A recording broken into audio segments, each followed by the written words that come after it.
لا حول ولا قوة إلا بالله العلي العظيم. أعوذ بالله من الشيطان الرجيم. بسم الله الرحمن الرحيم. الحمد لله رب العالمين والعاقبة لأهل التقوى واليقين والجنة للموحدين والنار للمشركين والكافرين. الصلاة والسلام على المصطفى الأمجد المحمود الأحمد أبي القاسم محمد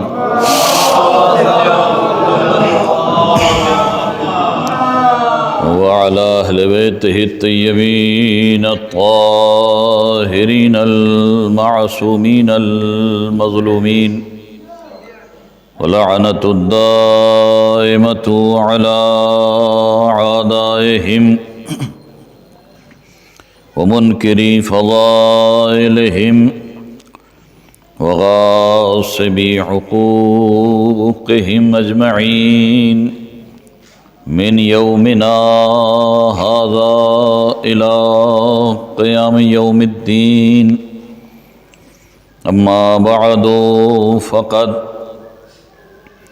قال رسول الله صلى الله عليه وآله وسلم: يا فاطمة عند الله يرضى لرضاك ويغضب لغضبك.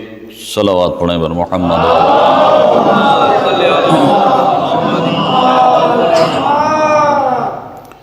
حضرات، میری موبائل کی گھڑی میں 10:47 ہو چکے ہیں اور جو وقت مجھے دیا گیا ہے اس حساب سے بس زیادہ سے زیادہ 50 منٹ.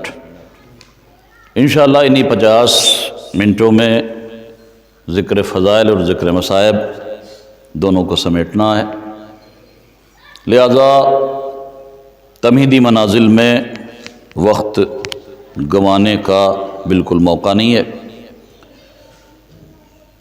میں نے جو نبی کریم کی حدیث مبارکہ آپ کے سامنے بطور عنوان بیان پیش کی ہے، دیکھیے اہل سنت بھائی ہمارے لیے بہت زیادہ اہمیت کے حامل ہیں، اس لیے کہ وقت کی شدید ضرورت ہے اتحاد بین المسلمین، اور اسی لیے ہمارے مراجع کرام کے فتاوے ہیں، احکام ہیں کہ اہل سنت بھائی ہماری روح ہیں، ہماری جان ہے.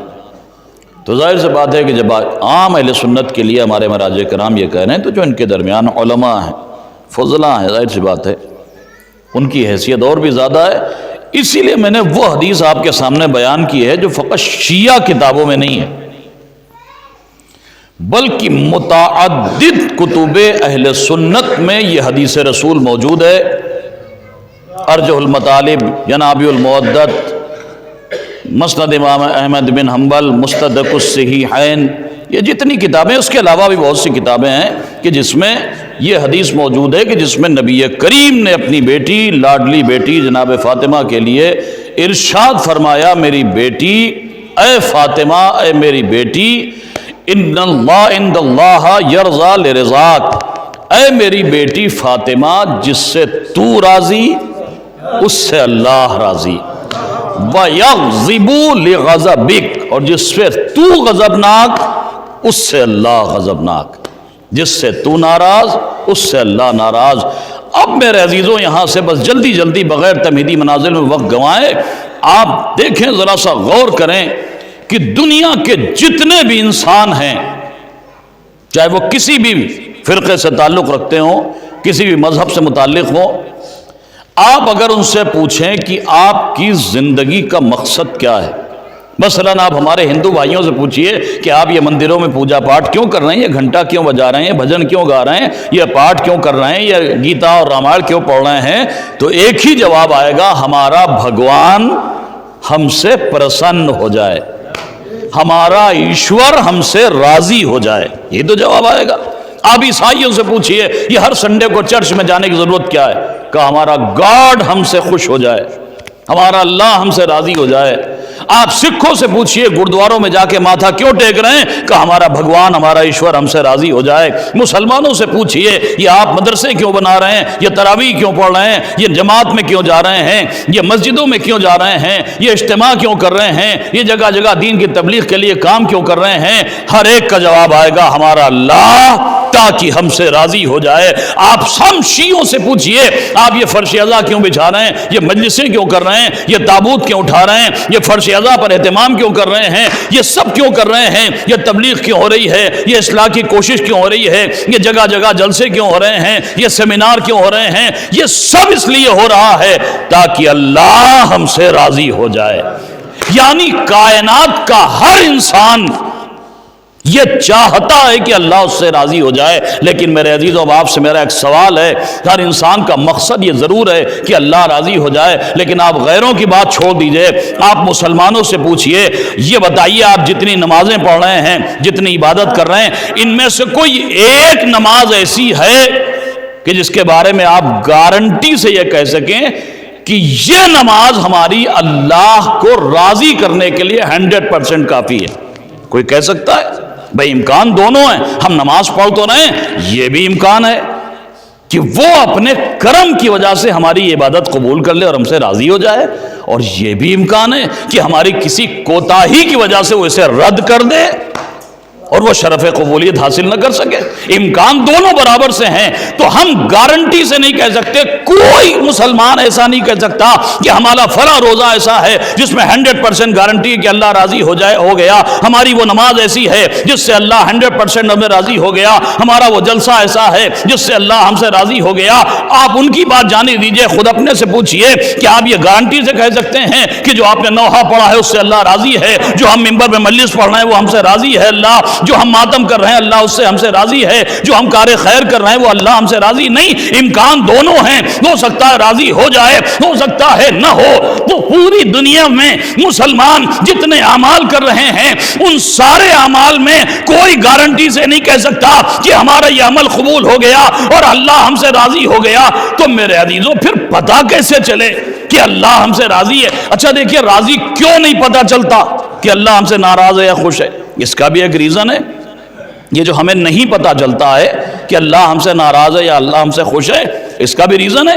کہا صاحب اس کا ریزن یہ ہے کہ جو ہم نہیں جان پاتے ہیں کہ اللہ ہم سے راضی ہے ناراض ہے، تو مثلاً مثال کے طور پر بات بچوں کے ذہنوں سے قریب ہو جائے، ایک ایسا شخص آپ کے سامنے لایا جائے جس کے چہرے پر نقاب پڑی ہوئی ہو، اور کوئی آپ سے کہے بتائیے یہ صاحب نقاب دار جو آپ کے سامنے بیٹھے ہیں یہ آپ سے ناراض ہیں یا خوش ہیں، تو آپ کیا کہیں گے؟ بھیا اگر یہی جاننا ہے ذرا سے ان کی نقاب الٹیے، تب تو ہم ان کا چہرہ دیکھ کے اندازہ کر سکیں چہرے کے خد و خال سے کہ یہ ہم سے راضی یا ناراض ہیں۔ بھئی اگر راضی ہوں گے تو چہرے پہ بشاشت ہوگی، آنکھوں میں محبت کی چمک ہوگی، اگر ناراض ہوں گے تو آثار غیظ و غضب نمایاں ہوگا۔ ان کے چہرے پہ تو نقاب پڑی ہے، ہم کیسے بتائیں ہم سے راضی یا نہیں؟ یعنی انسان کی جسم میں چہرہ وہ عضو ہے کہ جس کے ذریعے ہمیں کسی کی ناراضگی یا خوشی کا پتہ چلتا ہے۔ اب صاحب اللہ کے تو جسم ہے ہی نہیں، اللہ کے باڈی ہے نہیں، تو جب باڈی نہیں ہے تو چہرہ نہیں ہے، جب چہرہ نہیں ہے تو ہمیں اندازہ نہیں ہو سکتا کہ وہ ہم سے راضی یا ناراض ہے۔ اچھا باڈی کیوں نہیں ہے اس کا بھی ریزن سن لیجئے، اللہ کے جسم کیوں نہیں ہے اس کا بھی ریزن سن لیجئے، اعضاء و جوارح کیوں نہیں اس کا بھی ریزن سن لیجئے۔ دیکھیے باڈی ہوتی ہے محدود، جسم ہوتا ہے محدود، اللہ ہے لا محدود۔ اللہ اکبر، اللہ اکبر۔ جسم ہوتا ہے محدود، جسم کا نقص یہ ہے کہ جسم محدود ہوتا ہے۔ مثلاً اگر آج آپ یہاں کے امام باڑے میں بیٹھے ہیں تو اس کا مطلب آپ دیورے میں نہیں ہیں، اگر آپ دیورے میں ہو تو اس کا مطلب اسندرے میں نہیں ہیں، اسندرے میں ہے تو اس کا مطلب نئی سڑک پہ نہیں ہے، نئی سڑک پہ ہے تو اس کا مطلب ہمارے وطن سرائے اسماعیل میں نہیں ہے، سرائے اسماعیل میں ہے تو اس کا مطلب شہر بارہ بنکی میں نہیں ہے۔ یعنی جسم کا نقص یہ ہوتا ہے کہ جسم ایک جگہ ہوتا ہے تو دوسری جگہ نہیں ہوتا، لیکن عزیزوں اللہ کا تو کمال یہ ہے، ہمارا تو عقیدہ یہ ہے، وہ اللہ زمین میں بھی ہے، وہ اللہ آسمان میں بھی ہے، وہ مشرق میں بھی ہے، وہ مغرب میں بھی ہے، وہ شمال میں بھی ہے، وہ جنوب میں بھی ہے، اور اللہ آسمان اور زمین ہر جگہ ہے۔ اس کا پتہ تب چلتا ہے جب بندہ مومن مصلی پا کے نماز پڑھتا ہے، جب بندہ مومن سجدے میں سر اپنی پیشانی کو خاک پر رکھتا ہے تو معلوم ہوتا ہے اللہ زمین میں بھی ہے، اور جب دعا کے لیے ہاتھوں کو جانب آسمان بلند کر دیتا ہے تو یہ اس بات کی علامت ہے۔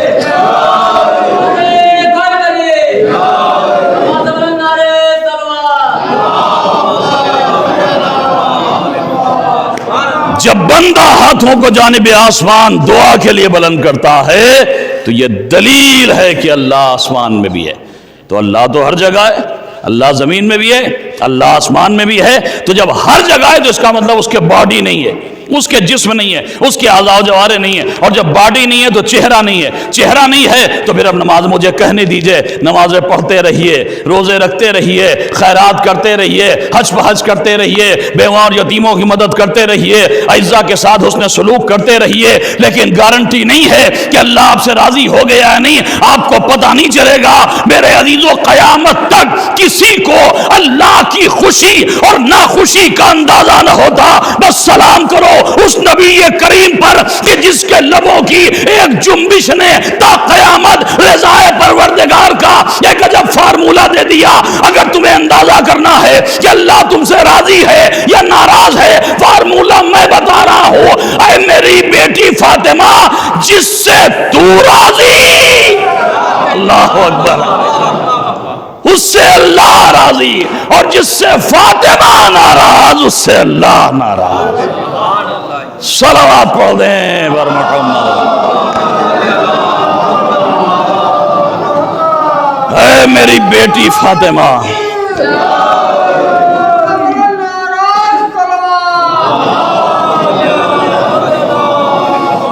اب ذرا سا آپ کو موڈ میں لانے والا جملہ کہہ ہی دوں، ذرا سا آپ کے ذہن تیار ہو جائیں۔ ارے بھائی، آج کے بعد کوئی ہم سے یہ سوال نہ کرے کہ آپ فلاں سے محبت کیوں کرتے ہیں، فلاں سے نفرت کیوں کرتے ہیں۔ دیکھیے بھائی، ہمیں کوئی اصرار نہیں ہے کہ ہم کسی کو لعنت اللہ کہیں، ہمیں کوئی ضد نہیں ہے کہ ہم کسی کو رحمت اللہ کہیں، نہ ہمیں کسی کو لعنت اللہ کہنے کی ضد ہے، نہ رحمت اللہ کہنے پر اصرار ہے۔ ہمارے پاس تو ایک معیار ہے جو رسول نے ہمیں دیا ہے، ہم تو بس اس معیار پر عمل کرتے ہیں۔ نہ ہم کسی سے محبت بلا وجہ کرتے ہیں، نہ نفرت بلا وجہ کرتے ہیں۔ معیار رسول ہمارے پاس ہے، فاطمہ راضی ہے تو رحمت اللہ، ناراض ہے تو لعنت اللہ۔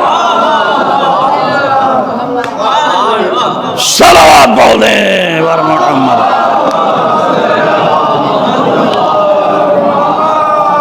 ہمارے پاس تو ایک معیار ہے، فاطمہ راضی ہے تو رحمت اللہ، فاطمہ ناراض ہے تو لعنت اللہ۔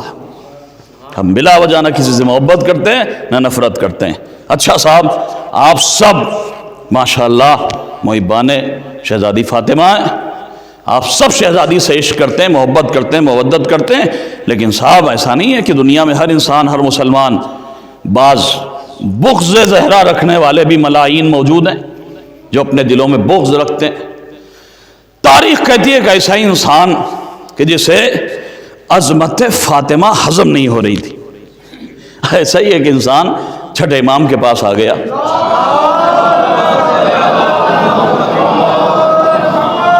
اور آنے کے بعد کہتا فرزند رسول، یہ بات سمجھ میں نہیں آتی، یہ کیسے ہو سکتا ہے کہ صاحب ایک خاتون کے راضی ہونے سے اللہ راضی ہو جائے اور ایک خاتون کے ناراض ہونے سے اللہ ناراض ہو جائے؟ یہ تو بات سمجھ میں نہیں آتی۔ یہ جو آپ لوگ کہتے ہیں کہ فاطمہ راضی تو اللہ راضی اور فاطمہ ناراض تو اللہ ناراض، اب یہ کیسے ہو سکتا ہے کہ ایک خاتون کی وجہ سے وہ اللہ راضی ہو جائے اور ایک خاتون کی ناراضگی پر اللہ ناراض ہو جائے؟ یہ بات تو سمجھ میں نہیں آتی۔ اچھا دیکھیے، اب چھٹے امام کا جواب آپ کو سنانے سے پہلے ایک جملہ کہوں میرے عزیزوں، دیکھتا ہوں آپ کے جذبہ ولا میں کتنی حرارت ہے۔ فاطمہ کا کمال یہ ہے کہ اللہ نے زہرا کو 11 بیٹے دیے، سب کے سب عالم علم لدنی۔ اللہ اکبر، اللہ اکبر۔ میرے عزیزو یہ کمال ہے، ورنہ ہم نے تو دنیا میں یہی دیکھا ہے، کوئی ضروری نہیں کہ اگر والدین باعظمت ہو تو بچے بھی باعظمت ہو، بزرگ بڑے ہو تو بیٹے بھی بڑے ہو۔ ہم نے تو دنیا میں یہی دیکھا ہے، غالب کا بیٹا غالب نہ بن سکا، انیس کا بیٹا انیس نہ بن سکا، دبیر کا بیٹا دبیر نہ بن سکا، جوش کا بیٹا جوش نہ بن سکا، بڑے بڑے باپوں کے بیٹے باپ جیسے نہ بن سکے، بڑے بڑے بزرگوں کے بیٹے بزرگوں جیسے نہ بن سکے۔ لیکن یہ گھرانہ فاطمہ کا امتیاز ہے، اور یہ میری شہزادی کے گھرانے کا عجب تر امتیاز ہے، عجب فضیلت ہے کہ اللہ نے 11 کے 11 دیے، سب کے سب عصمت میں ایک جیسے، فضیلت میں ایک جیسے، کمال میں ایک جیسے، شجاعت میں ایک جیسے۔ ارے بھائی وہ اور ہیں کہ جن کے یہاں فقط 4 ہیں لیکن عقیدے الگ، نظریے الگ، احکام الگ، رفتار الگ، گفتار الگ۔ یہ تو ہمارا شرف ہے کہ وہاں تو 4 منہ ہے مگر آواز جدا آتی ہے، یا تو 12 ہے مگر ایک صدا آتی ہے۔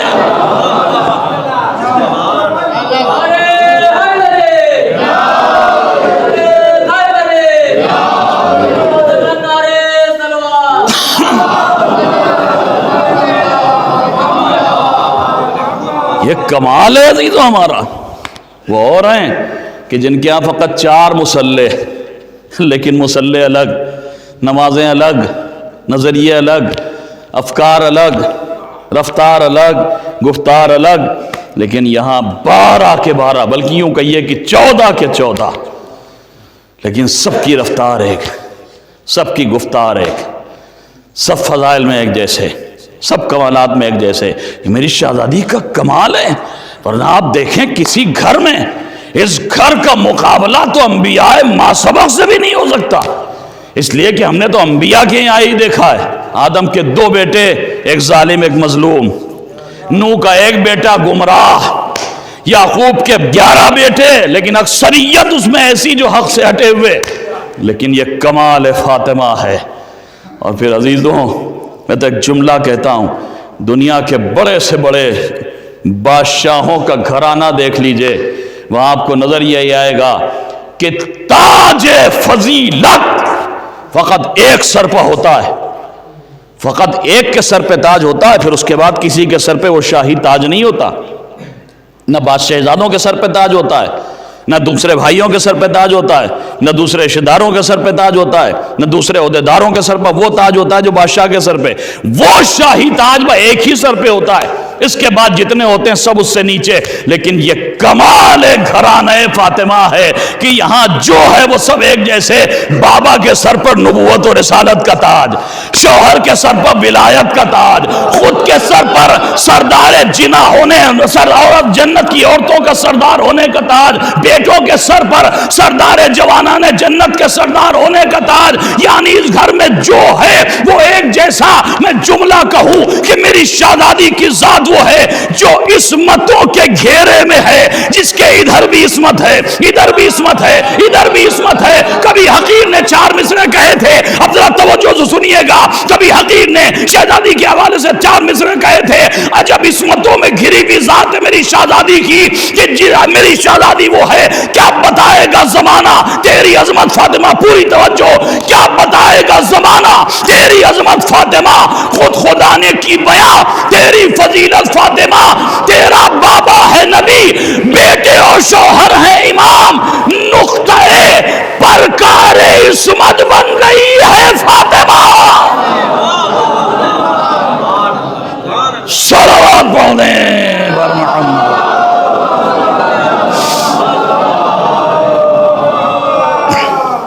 نقطہ پرکار عصمت بن گئی ہے فاطمہ۔ کیا دنیا مقابلہ کرے گی؟ آیا چھٹے امام کے پاس، کہنے والا کہتا ہے فرزند رسول، یہ بات سمجھ میں نہیں آتی کہ ایک عورت کے ناراض ہونے سے اللہ ناراض ہو جائے، ایک عورت کے راضی ہونے سے، ایک خاتون کے راضی ہونے سے اللہ راضی ہو جائے۔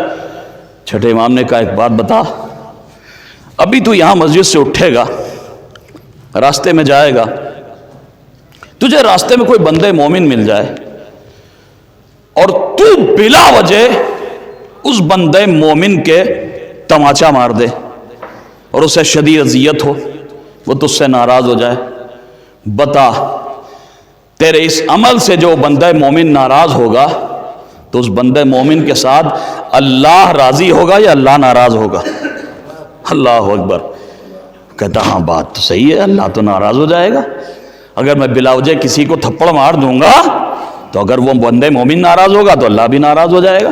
کہا اچھا یہ بتا کہ تو جا رہا ہے راستے میں، تجھے ایک بندہ مومن بیٹھا ہوا مل جائے اور وہ تجھ سے کہے کہ میں نے 2 وقت سے کھانا نہیں کھایا ہے، بہت بھوکا ہوں، تو رحم کھا کے اسے کھانا کھلا دے اور وہ خوش ہو کے تجھے دعا دے، تو بتا اگر وہ بندہ مومن خوش ہو رہا ہے تیرے اس عمل سے تو اس کے خوش ہونے سے اللہ بھی تجھ سے خوش ہوگا یا نہیں ہوگا؟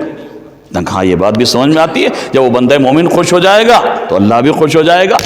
ایک مرتبہ چھٹے امام کہتے ہیں واہ ہو تجھ پر کم بخت، تجھے یہ تو سمجھ میں آ رہا ہے کہ ایک مومن کے ناراض ہونے سے اللہ ناراض ہو جائے، ایک مومن کے خوش ہونے سے اللہ خوش ہو جائے، اور جس کی محبت دل میں رکھنا مومن ہونے کی شرط بن جائے۔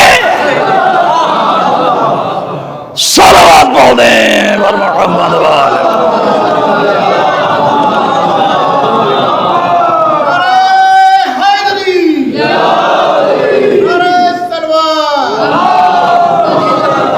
ایک مرتبہ اور صلوات پڑھ دیں۔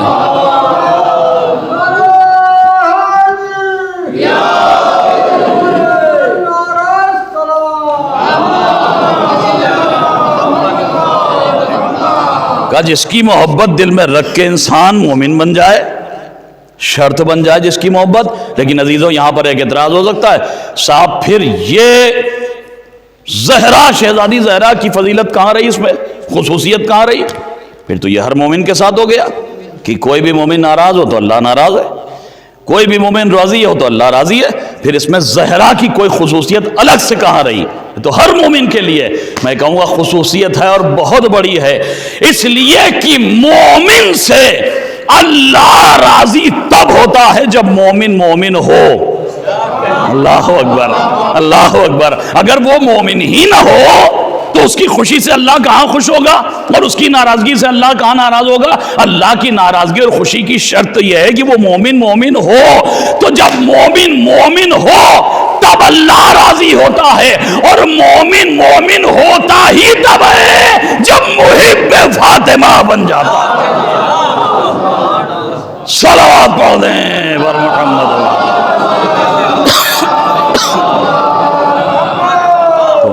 تو مومن بنتا ہی تب ہے جب محب فاطمہ بن جاتا ہے۔ خدا کی قسم میرے عزیزوں، کوئی خطابت نہیں ہے، کوئی ذاکری نہیں ہے، کوئی زور خطابت میں دہن سے نکلا ہوا جملہ نہیں ہے، کوئی زور تقریر میں زبان پر آنے والا فقرہ نہیں ہے، بلکہ ایک ایسی حقیقت بیان کر رہا ہوں جسے کوئی اگر کاٹ دے تو مذہب بدلنے کو تیار ہوں۔ پوری ذمہ داری سے کہہ رہا ہوں، آن لائن گفتگو چل رہی ہے، اگر کسی بھی غیر مذہب والے کے سامنے آپ اسے چلائیے اور وہ اسے کاٹ دے تو اعلان کرتا ہوں مذہب بدل دوں گا۔ لیکن عزیزوں، دعویٰ منبر سے کہ جو عظمت اللہ نے در فاطمہ کو دی، عام مسلمانوں کی تو بات ہی کیا، نبیوں کے گھروں کو بھی وہ عظمت نہ مل سکی۔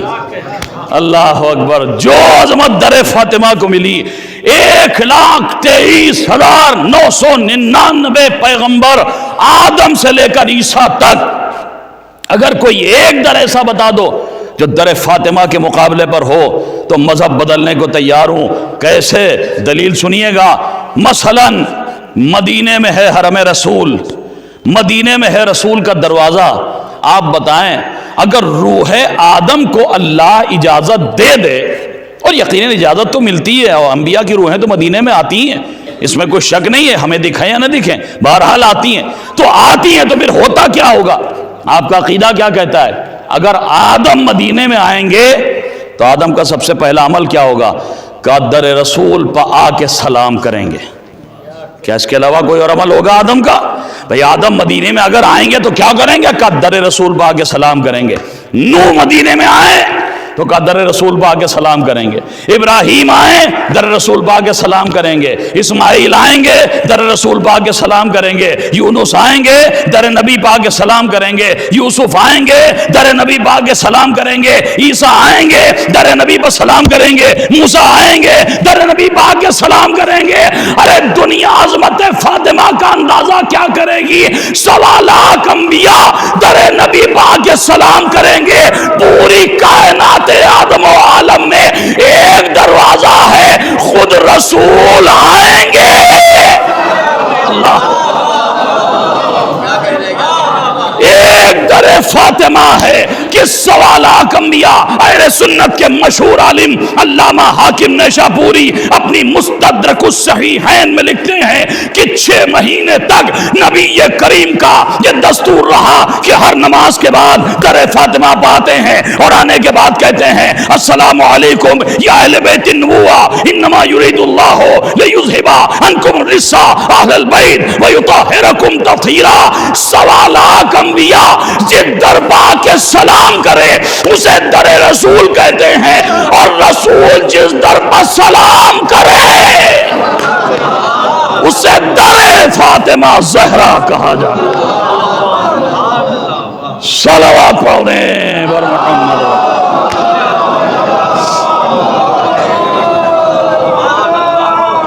خود رسول جس دربار کے سلام کریں اسے در فاطمہ زہرا کہا جاتا ہے۔ دیکھیں میں نے وعدہ کیا ہے 50 منٹ میں گفتگو ختم کر دوں گا، تقریباً 30 منٹ ہو گئے، 20 منٹ اور آپ کی زحمت ختم۔ جس در پر آ کر خود نبی سلام کریں اس در کو در زہرا کہا جاتا ہے۔ اب آپ کو خوش کرنے والی گفتگو تو بہت ہو گئی، میٹھی میٹھی گفتگو کے بعد تھوڑی سی کڑوی دوا بھی ضروری ہوتی ہے صحت کے لیے، کڑوی دوا دی جائے۔ دیکھیے بذوم خود ہمارے مزاج مولائیت پر یہ روایت ذرا سا بار ہوتی ہے، جس میں یہ ذکر ہے کہ ہر نماز کے بعد رسول آتے ہیں در زہرا پر سلام کرنے کے لیے۔ یا نبی خدا، ہم شیعوں کے ذہن پر بذوم خود ہم جیسے مولائیوں کے ذہن پر یہ ذرا سا بار ہوتی ہے کہ بعد نماز پھر زہرا کے دروازے بھی۔ یا نبی خدا پہلے ہی چلے جاتے، پہلے در زہرا پہ آ جاتے، پھر جاتے مسجد، پھر جاتے نماز پڑھتے۔ اس لیے کہ ہمارا تو یہی خیال ہے، اور ہمارے ہاں تو بڑے زور و شور سے اور ڈنکے کی چوٹ پہ مصرے پڑے جاتے ہیں نا، یا امام باڑوں میں آؤ نماز سے پہلے، عزا کا فرش بچھاؤ نماز سے پہلے۔ تو صاحب یہاں تو نماز سے پہلے کی گردان ہوتی ہے نا۔ حالانکہ دھیرے دھیرے بحمد اللہ، خدا سلامت رکھے، یہ علماء ہمارے سامنے بیٹھے ہوئے ہیں، یہ ان علماء کی کاوشیں ہیں جو آج ماحول بدل رہا ہے، لیکن اب بھی ایسی ذہنیتیں ہیں کہ جہاں پہلے کی گردان ہوتی ہے، عزا کا فرش بچھاؤ نماز سے پہلے، امام باڑوں میں آؤ نماز سے پہلے، اگر مجلس میں 150 آدمی تو نماز میں 50 بھی ہونا مشکل۔ یہ مزاج کسی حد تک اب بھی ہے۔ تو ایسے مزاج مولائیت پر کیا یہ روایت بار نہیں ہو رہی ہے کہ پہلے نماز، پہلے مسجد، پہلے مصلی، پھر در زہرا، پھر در زہرا پاک کے سلام، اللہ اکبر، ہاتھوں کو جوڑا۔ یا نبی خدا، ذرا سا بدل دیتے دستور، ذرا سا ترتیب بدل دیتے، پہلے در زہرا پاتے تو ہم بھی چوڑے ہو جاتے۔ دیکھو نبی کریم کو پہلے آئے شہزادی کے در پر، تب گئے مسجد تو بعد کی چیز ہے، شام تک جب موقع ملے گا پڑھ لوں گا، ورنہ قضا تو پڑھ ہی لوں گا۔ لیکن صاحب وہاں تو نبی پہلے آ رہے ہیں۔ یا نبی خدا، اگر آپ پہلے آ جاتے تو کیا دقت تھی؟ عجب نہیں آواز رسول آئے، سنت نبوی مرضی رب کی پابند ہے، تمہاری مرضی کی پابند نہیں ہے۔ اللہ اکبر۔ سنت رسول تمہارے مزاجوں کی تابع نہیں ہے، وہ مزاج پروردگار کے مطابق کام ہوتا ہے، وہاں رضا پروردگار کے مطابق کام ہوتا ہے۔ اور عجب نہیں رسول جواب دیں کیوں پہلے آئے، کیوں در زہرا پر پہلے آئے۔ اب میرے عزیزوں، اب جو میں وجہ بتاؤں گا تو دیکھتا ہوں آپ کے بحر ولا میں طغیانی آتی ہے نہیں. کیوں رسول پہلے در زہرا پر آئے اور پہلے مسجد آئے, پہلے مصلی پہ آئے اور پھر بعد میں در زہرا پر؟ ہم نے اعتراض تو کر دیا یا نبی خدا پہلے آ جاتے در زہرا پر, لیکن رسول مسجد کیوں آئے پہلے؟ اب ریزن بیان کروں گا تو مجھے امید ہے میرا جوان خوش بھی ہوگا, مجھے دعائیں بھی دے گا اور آپ کے جذبہ بلا میں جوش بھی آئے گا, ولولہ بھی پیدا ہوگا. کیوں نبی کریم پہلے مسجد آئے, پہلے مصلی پہ آئے, پہلے نماز پڑھی؟ دیکھیے در زہرا پر سلام کرنے نبی تنہا نہیں آتے ہیں, بلکہ نبی جب آتے ہیں تو شمع رسالت کے پروانے ساتھ ساتھ, صحابہ کرام ساتھ ساتھ, آگے آگے نبی, پیچھے پیچھے انبوہ کثیر. تو صاحب یہاں آنے سے پہلے نبی کریم ان سب کو لے کے کہاں جاتے ہیں؟ کہاں مسجد. یا نبی خدا کیوں؟ کہا احمقوں, یہی تو نقطہ تمہارے سمجھ میں نہیں آ رہا ہے, کیوں ایسا کرتے ہیں؟ دیکھو جب انہیں در زہرا بلانے سے پہلے مسجد میں لے کے جاؤں گا تو یہ پڑھیں گے نماز, نماز پڑھیں گے تو نماز سے پہلے کریں گے وضو, اور یہ دونوں عبادتیں وہ ہیں, وضو کے ذریعے جسم پاک ہوتا ہے, نماز کے ذریعے روح پاک ہوتی ہے. اللہ اکبر, اللہ اکبر. پتہ نہیں آپ کہاں بیٹھے ہیں, پتہ نہیں ذہن تک آپ کے بات پہنچ رہے نہیں. ارے بھائی نے در زہرا سے پہلے جب لے کے مسجد آؤں گا تو یہ نماز پڑھیں گے, وضو کریں گے, وضو کریں گے تو جسم پاک ہوگا, نماز پڑھیں گے تو روح پاک ہوگی. میں کسی نتو غیرے کے در پہ نہیں جا رہا ہوں, ملکہ تطہیر کے در پہ جانا ہے. لہذا رسول نے قیامت تک کے لیے طریقہ بتا دیا. در اہل بیت پانا ہے تو پہلے وضو اور نماز کی عادت ڈالو تاکہ جسم بھی پاک ہو جائے, روح بھی طاہر ہو جائے. صلوات پڑھ دیں ورحمۃ.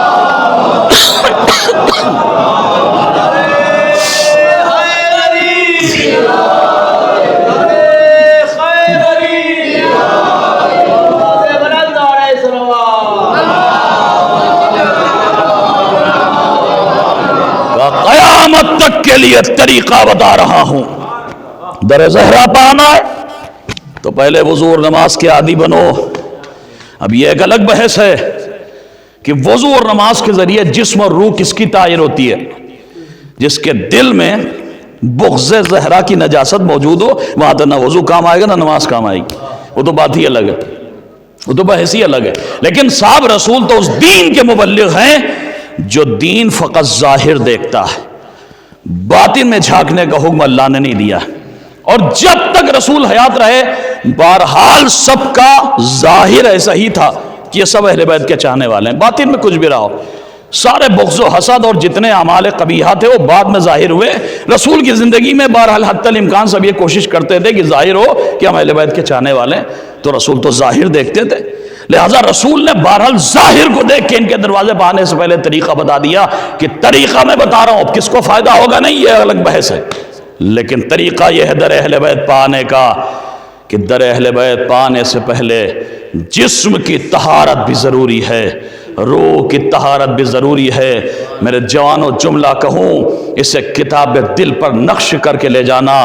جب رسول نے یہ سنت بتا دی کہ در اہل بیت پر آنے کا طریقہ یہ ہے کہ جسم بھی پاک ہو, روح بھی پاک ہو, تو اب تا قیام یوم قیامت جب بھی کبھی در زہرا کی یاد میں امام باڑے بنانا, فرش عزا بچھانا, زہرا کی لال کی یاد کا فرش بچھانا, عزا کے فرش پہ آنا, تو یہ معیار ذہن میں رہے. نبی نے معیار بتایا ہے. اس در پہ آنے کے لیے ضروری یہ ہے کہ جسم بھی پاک ہو, روح بھی پاک ہو. لہذا عزاداری تو ضرور کرو, زہرا کی یاد ضرور مناؤ, ایام عزائے فاطمیہ مناؤ, زہرا کے لال کا فرش عزا بچھاؤ, لیکن یاد رکھو عزاداری کے فرش پہ آنے سے پہلے رسول کے اس معیار کو بھول نہ جانا کہ جسم اور روح کی طہارت ضروری ہے. کہیں ایسا نہ ہو کہ عزاداری بھی ہو, عیاری بھی ہو, عزاداری بھی ہو, مکاری بھی ہو, عزاداری بھی ہو, باطل سے یاری بھی ہو, عزاداری بھی ہو, مومنوں کی دل آزاری بھی ہو, عزاداری بھی ہو, واجبات سے بیزاری بھی ہو. نہیں, کبھی عقیل نے 4 مصرے کہے تھے کہ یزیدیت پا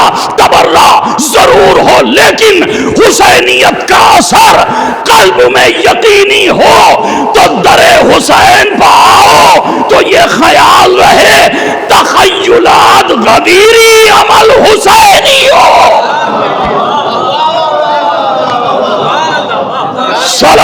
پڑھ دیں.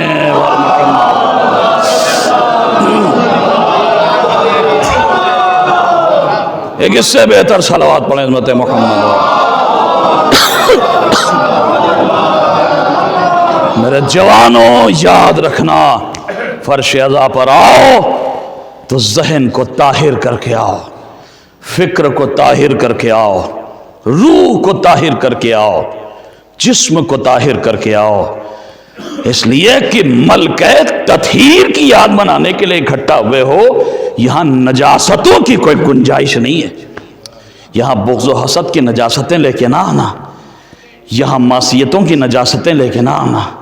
یہ ملکہ تطہیر کے نام کا فرش ہے، لہٰذا یہاں طہارتوں کے ساتھ آؤ، اور اس فرش پر آؤ تو یہ تحیہ کر کے آؤ. فقط عزائے فاطمی نہیں منائیں گے، بلکہ عزائے فاطمی منانے کے ساتھ اپنے سماج کو فاطمی سماج بنائیں گے، اپنے ماحول کو فاطمی ماحول بنائیں گے. یہ تحیہ کر کے آؤ، اس در پہ آؤ تو فقط ذکر فاطمہ نہ ہو، ذکر فاطمہ ہے تو پھر فکر فاطمہ بھی ہو. اللہ اکبر، اللہ اکبر.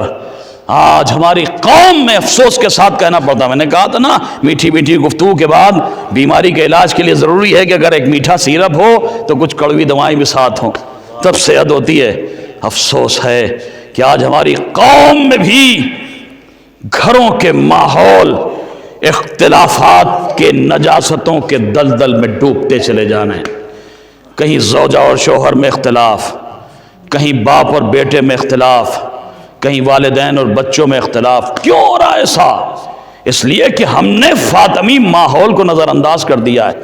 اگر زوجہ اور شوہر ایک دوسرے کے خلاف ہیں تو اس کا مطلب کہیں نہ کہیں کنیز زہرا ہونے میں اور غلام علی ہونے میں کمی ضرور ہے، ورنہ ہو ہی نہیں سکتا کہ اگر دونوں ایک کنیز زہرا بھی اور غلام علی بھی ہو اور وہاں تلخیاں پیدا ہو جائیں. یہ تلخیاں دلیل ہیں. اور صاحب ہوتا کیا ہے، ہم مولویوں کے سامنے تو اکثر ایسے واقعات آتے رہتے ہیں، تلخ ہو رہا ہے معاملہ اور اختلافات بڑھ رہا ہے، ہم سمجھانے پہنچے، شوہر صاحب سے بات ہوئی، ارے بھیا ذرا سا صبر سے کام لو، تھوڑا سا تم ہی مینج کر لو، ذرا سا دیکھو تم تو غلام مولا علی ہو، مولا علی. ارے صاحب کیا ساری ذمہ داری ہماری ہے؟ ان سے جا کے کہیے پہلے کنیز سیدہ بن کے دکھائیں، پھر ہم بھی مولا غلام علی بن جائیں گے.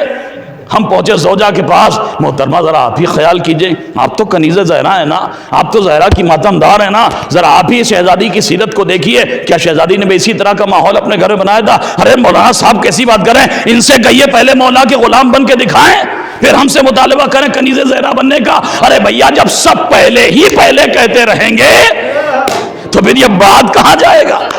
کسی کو تو بعد میں ہونا پڑے گا نا. لہذا دوسروں سے مطالبہ کرنے سے پہلے کہ پہلے تم بنو پھر ہم بنے، ضرورت اس بات کہ پہلے ہم بن جائیں، پھر سامنے والا خود بخود بن جائے گا. پہلے ہم تو بن کے دکھائیں. ہمارے ہاں تو ہوتا یہ زوجہ ایز اے کنیز آتی ہے، زوجہ ہے تو پھر گھر میں گھسے تو سب سے بڑی مردانگی یہ ہے، تیوروں پر بل پڑے ہوئے، یہ خدمت کیوں نہ ہوئی، وہ کام کیوں نہ ہوا، یہ ادھر کیسے، یہ ادھر کیسے. تم مولا علی سے بڑے مرد ہو، مولا علی سے زیادہ مردانگی کا جذبہ تمہارے اندر ہے. کس غلط فہمی کا شکار ہو، جذبات سے مغلوب ہو کر غیظ و غضب کے دھارے میں بہہ جانا مردانگی نہیں ہوا کرتی. سیرت علی یہ ہے جذبات پر غالب آ کے مزاج اور کردار کو دینی بنا لینا مردانگی ہوا کرتی ہے. جو جذبات سے مغلوب ہو جائے، ہار جائے، صاحب ہم سے غصہ نہیں برداشت ہوتا، تو اگر آپ ہارے جا رہے ہیں غصہ سے، تو غصے سے تو آپ مرد کیسے ہیں؟ مرد ہو تو غصے پر غالب آؤ، مرد ہو تو جیت کے دکھاؤ جذبات سے، اپنی خواہشات پر غالب آؤ، اپنے جذبات پر غالب آؤ، تب مرد کہے جاؤ گے. ورنہ جذبات سے ہار گئے، خواہشوں سے ہار گئے، غصے سے ہار گئے، تم مرد کہے کیوں؟ پھر تمہارے اندر مردانگی ہے ہی نہیں. اس لیے کہ مرد کی صفت فتح ہے، شکست مردانگی کی شان نہیں ہے. اگر آپ شکست کھا رہے ہیں تو اس کا مطلب آپ مرد نہیں. ماحول کیا تھا شہزادی زہرا کے گھر کا؟ بس جلدی جلدی بات کو ختم کر رہا ہوں. نبی کریم جامع الاخبار، مولانا بہتر جانتے ہیں، مدارس کے کورس میں بھی کتاب چلتی حدیث کی جس میں پورا واقعہ ہے.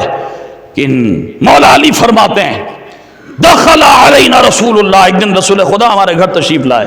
عالم یہ تھا فاطمہ کہاں تھی؟ فاطمہ تو جالست عند القطر. فاطمہ کہاں ہے؟ کہا کچن میں، چولہے کے پاس ہیں، ہانڈی کے پاس ہیں. اور مولا علی کا خود اپنے بارے میں بیان کیا، وَعَنْ أُنَقِّلَ عَدَسْ، اور میں دال چن رہا تھا.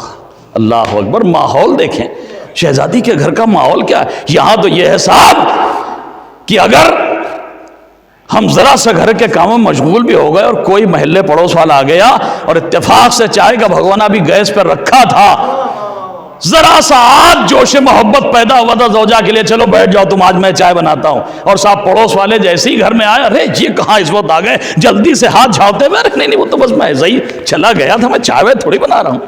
یعنی یہاں اپنے لیے باعث ننگو آب سمجھا جاتا ہے کہ زوجہ کے ساتھ گھر کے کاموں میں شریک ہو جائے انسان. لیکن نبی کریم کیا کہتے ہیں آپ سنیں گے، حدیث سناؤں آپ کو، مولا کیا کہتے ہیں، فاطمہ کچن میں ہانڈی کے پاس ہیں، وَأَنْ أُلَقِّنُ وَنَقِّلَ عَدَسْ، میں دال چن رہا ہوں. اور پھر ہر بھی مد چھوڑ کے تاکہ وقت بچ جائے، مولا علی فرماتے ہیں کہ نبی کریم نے فرمایا یا علی، میں اس وقت تک کوئی بات نہیں کہتا جب تک اللہ کا پیغام نہ آ جائے، لہذا اللہ کے حکم کے مطابق میں یہ کہہ رہا ہوں کہ جو رضائے پروردگار کے لیے اپنی زوجہ کے ساتھ گھریلو کاموں میں شرکت کرے اسے اتنے برس عبادت کرنے کا ثواب ملتا ہے جتنا ایک انسان کے سر پہ بالوں کی تعداد ہوا کرتی ہے.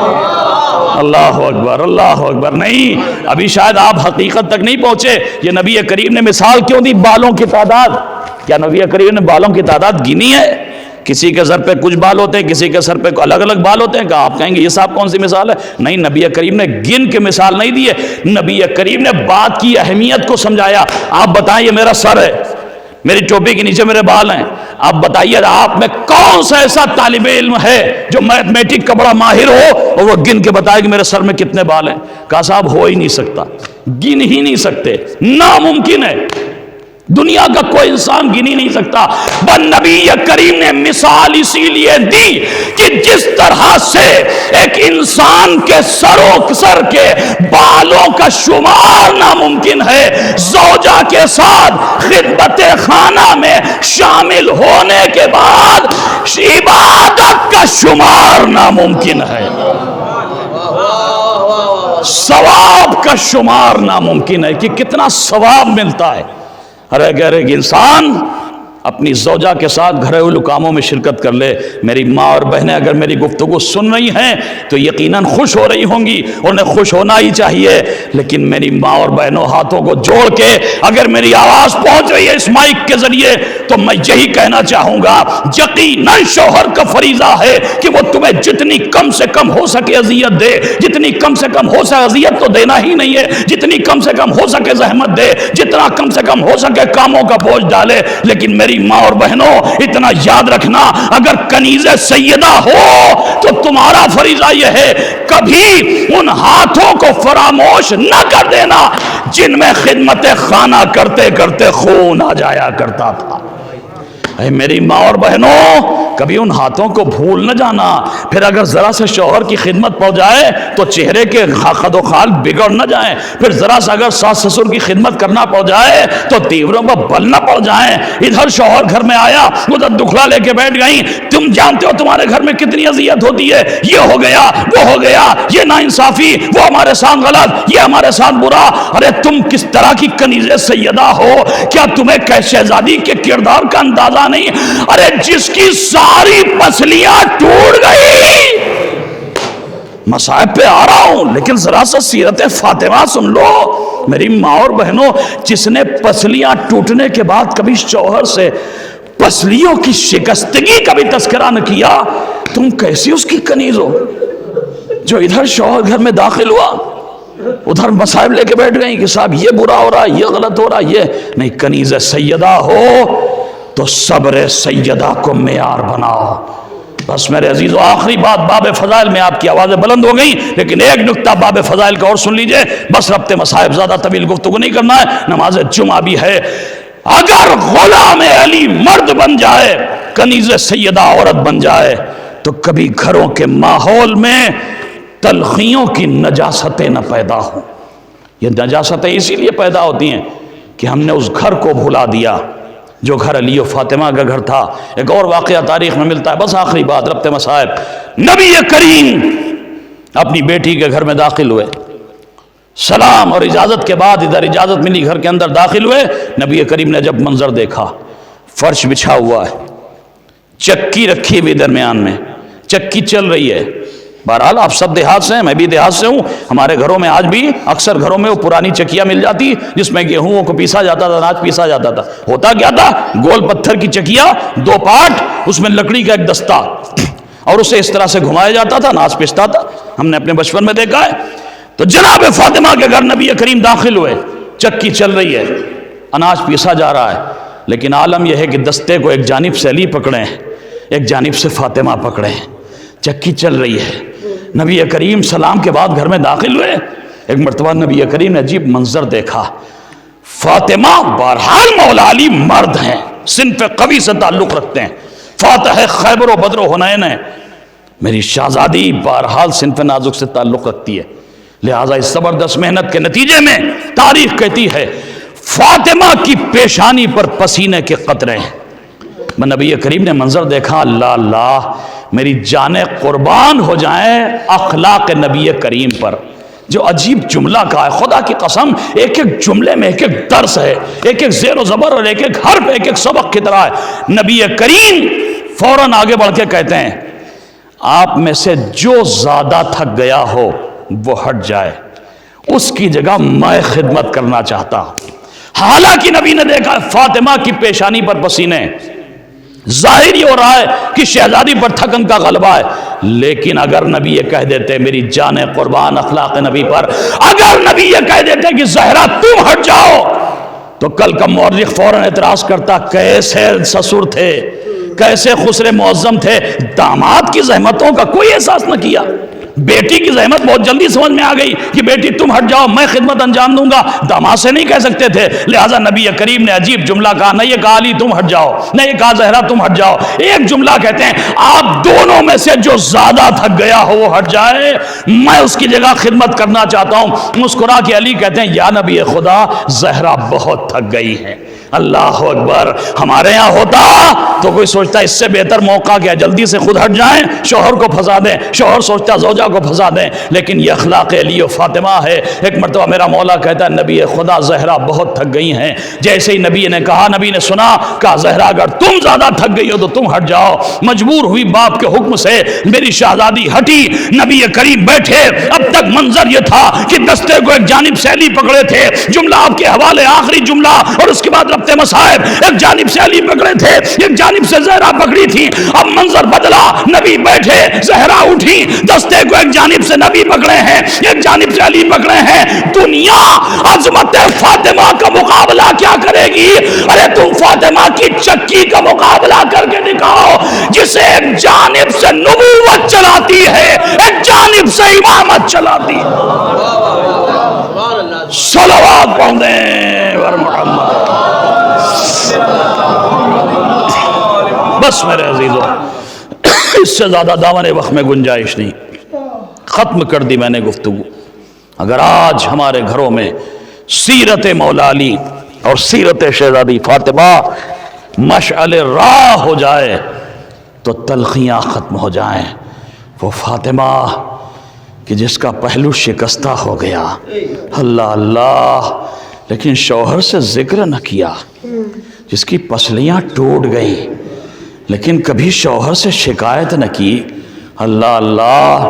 عزیزوں بہت سنتے ہیں نا آپ، چند جملے مصائب پڑھوں گا لیکن دل کھول کے روئیے گا میرے عزیزوں، بہت سنتے ہیں، ہر سال سنتے ہیں نا کہ 18 سال کی کم سنی میں میری شہزادی اسا پر تکیہ کر کے چلتی تھی۔ سنتے ہیں نا آپ علماء سے، ذاکرین سے، کبھی آپ نے غور کیا زہرا کے علاوہ کائنات کی کوئی اور خاتون بھی ایسی دکھی آپ کو جو 18 سال کے سن میں اسا پر تکیہ کر کے چل رہی ہو؟ میرے عزیزوں کبھی غور کیا آپ نے ریزن کیا ہے، وجہ کیا ہے جو میری شہزادی اصحاب پر تکیہ کر کے چل رہی ہے. اللہ اللہ، آپ روایتوں میں سنتے ہیں نا زہرا نے وصیتیں کی تھیں، یا علی جن لوگوں نے بابا کے بعد مجھے رلایا، جنہوں نے تڑپایا، جنہوں نے مجھے نوحہ کرنے پر مجبور کر دیا، صبت علیہ مصائب اللونہا صبت علی الایام سرنا لیالیا، اے علی ان ملائین کو میری دنیا سے جانے کی خبر نہ دیجیے گا. یا علی میرا جنازہ رات کی تاریکی میں اٹھائیے گا. سنتے ہیں نا وصیت دی.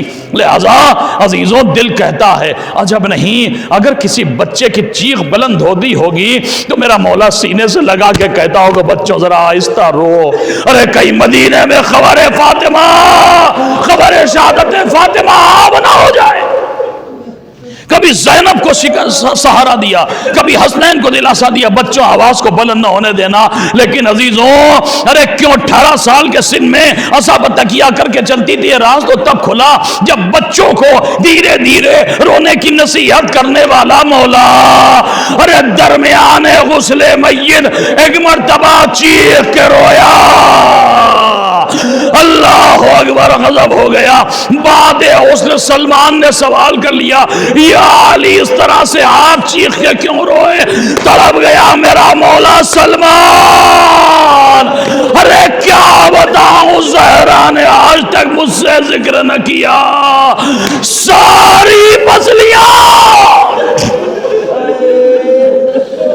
زہرا کی ساری پسلیاں ٹوٹ چکی تھیں. میری ماں اور بہنوں کبھی زہرا کی سیرت کو فراموش نہ کرنا، کبھی شوہر سے ذکر نہ کیا.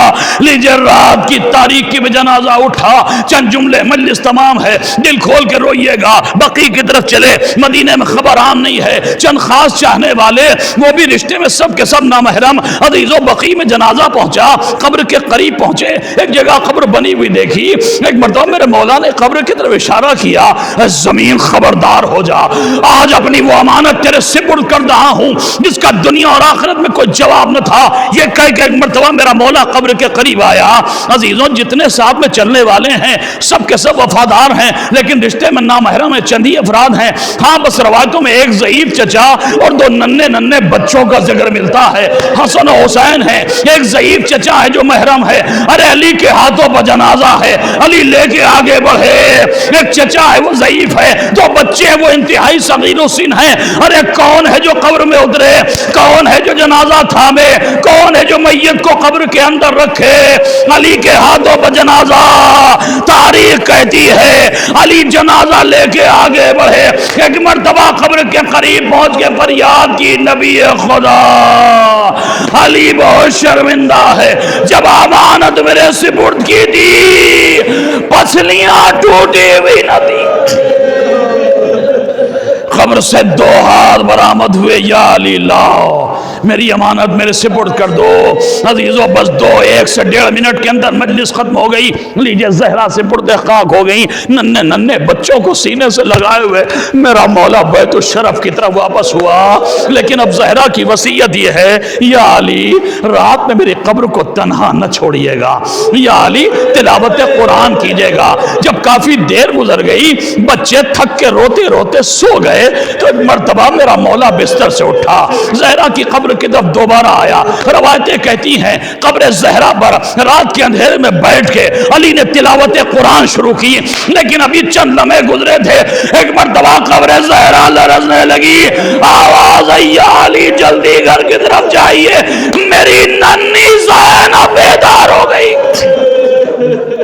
یا علی گھر کی طرف جائیے. ارے غضب ہو گیا، میری زینب بیدار ہو گئی. کبھی میرے بستر پر مجھے ڈھونڈ رہی ہے، کبھی آپ کے بستر پر آپ کو. انشاءاللہ دل کھول کے روئیے گا.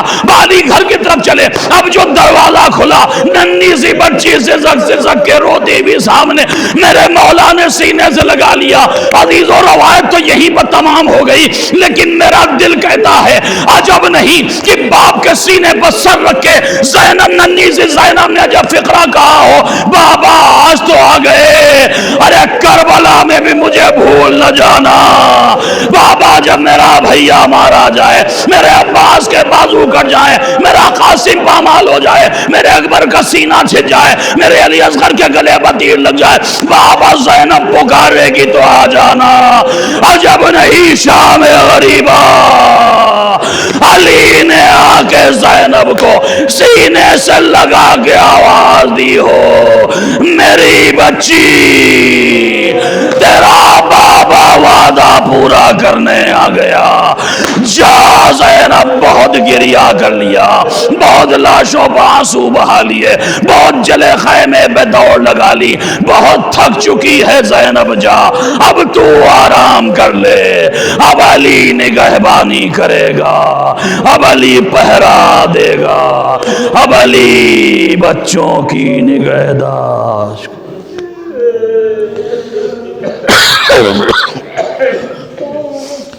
الا لعنت اللہ علی القوم الظالمین وسيعلم الذين ظلموا أيام قريب ينقلبون